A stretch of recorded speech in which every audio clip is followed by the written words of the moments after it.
রাজধানীর মোহাম্মদপুরের ঢাকা উদ্যান ৪ নম্বর রোডের ৩৩ নম্বর বাসার ছাদে শিশুরা খেলতে গিয়ে একটি শটগান পায়। পরে সেনাবাহিনীকে খবর দিলে তারা এসে অস্ত্রটি উদ্ধার করে নিয়ে যায়। শুক্রবার দুপুর ১টার দিকে শটগানটি পাওয়া যায়। এ সময় ভুলবশত তারা একটি গুলিও করে, তবে এতে কোনো হতাহত হয়নি। ১৪ বছর বয়সী নূর আলম বলেন, আমি আমার ছোট ২ ভাই রিফাত ও সোহান পাশের বাসার গলির ভেতরে অস্ত্রটি দেখতে পেয়ে তুলে আনি। পরে আমরা সেটিকে ছাদের উপর নিয়ে আসি। আনার পরে ভুলবশত চাপ দিয়ে একটি গুলি বের হয়। এরপর আমার বাবা খবর পেয়ে সবাইকে জানান। সেনাবাহিনীকে খবর দেওয়া হলে তারা এসে অস্ত্রটিকে নিয়ে যায়। যারা কারো কাছে থেকে থাকে আপনারা পাবলিকদের বলবেন, অস্ত্রগুলো এখন পর্যন্ত আমরা কোনো কেস ছাড়া, কোনো সমস্যা ছাড়া অস্ত্রগুলো কালেক্ট করতে হবে।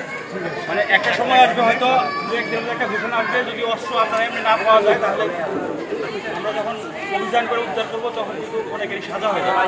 ঠিক আছে? যার জন্য যার কাছে যদি কেউ সন্ধান থাকে আমাদেরকে হটলাইন দেওয়া আছে, আপনারা ওইভাবে আমাদের খবর দিবেন, আমরা অস্ত্রগুলো নিয়ে যাবো।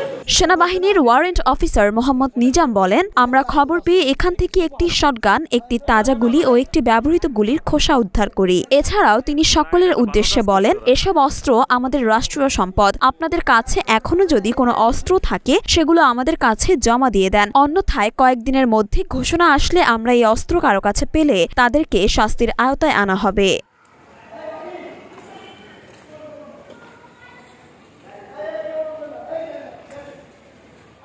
মরিয়ম মিম, ঢাকা পোস্ট।